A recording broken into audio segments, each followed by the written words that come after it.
Laughlin here, Midwest Market Management. I've got Riley Sykart on with me here today. It is Thursday, September 25th.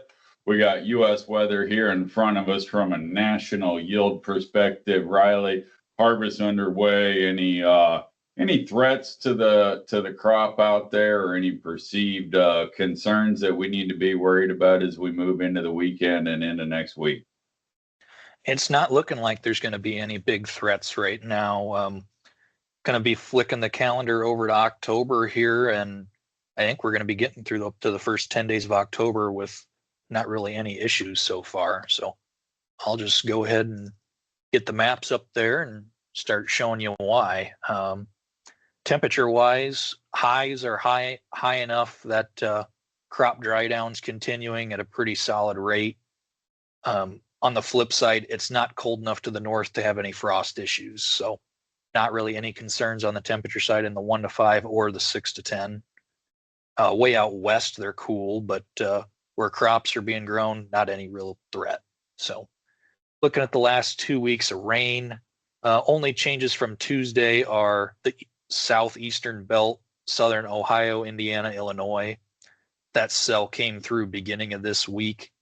I'm not hearing any big issues that came out of that. But other than that, just spotty rain showers here and there, nothing new. The one thing that is fresh, drought monitor map just came out here today. That eastern belt's starting to look really concerning, not more so for next year than this year, Clint, especially look at northern Ohio, northeastern Indiana. I mean, that's getting pretty critical. Yep, for sure. Definitely more color than a couple months ago. Yep. So it adds some questions in for next year, I'd say more so than this year. But for right now, the one other thing I guess it could do would be it could slow down tillage if the ground's so dry and so hard there, guys won't be able to get tillage done. But more of the other year. thing that comes to mind here with as dry as we've been in these temps, Riley, is bean moisture and how much weight. I mean, you're losing weight, you're losing bushels. And I would think that the risk of going from ideal moisture to significantly below is pretty high in this environment. That was a big thing that crushed us last year. I think countrywide was beans went from 13-12% down to about 8% in a matter of just a few days. So yeah, I've got some producers out in Indiana and Ohio that have been talking about cutting beans at night, just trying to capture a little bit more moisture in it. Yeah, before they tuck them in the bins.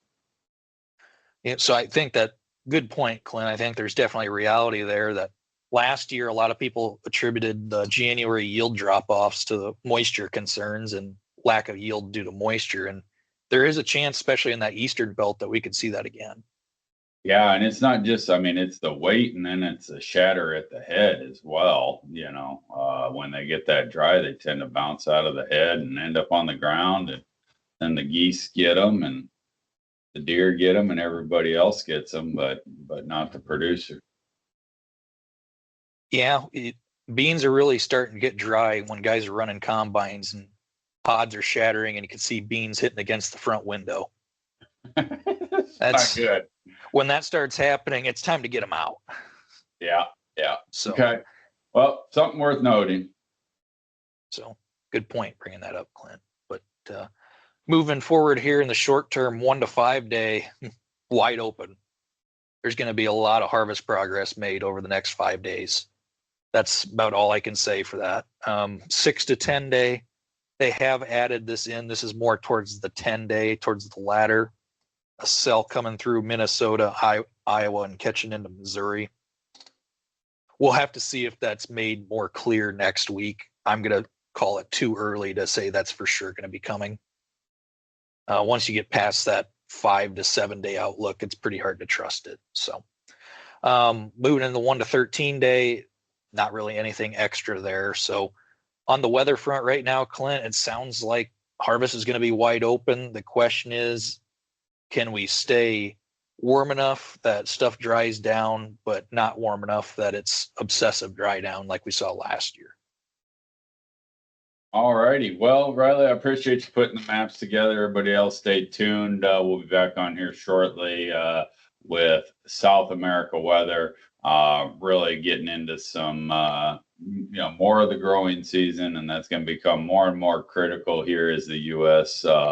Weather ultimately is starting to fade in importance as the crop's pretty well going to be what it's going to be.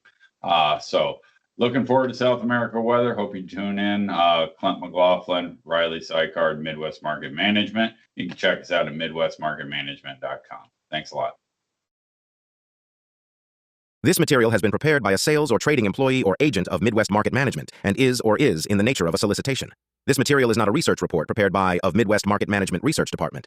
By accepting this communication, you agree that you are an experienced user of the futures markets, capable of making independent trading decisions, and agree that you are not and will not rely solely on this communication in making trading decisions. Distribution in some jurisdictions may be prohibited or restricted by law. Persons in possession of this communication indirectly should inform themselves about and observe any such prohibition or restrictions. To the extent that you have received this communication indirectly and solicitations are prohibited in your jurisdiction without registration, the market commentary in this communication should not be considered a solicitation. The risk of loss in trading futures and/or options is substantial, and each investor and/or trader must consider whether this is a suitable investment. Past performance, whether actual or indicated by simulated historical tests of strategies, is not indicative of future results. Trading advice is based on information taken from trades and statistical services and other sources that of Midwest Market Management believes are reliable. We do not guarantee that such information is accurate or complete, and it should not be relied upon as such. Trading advice reflects our good faith judgment at a specific time and is subject to change without notice. There is no guarantee that the advice we give will result in profitable trades.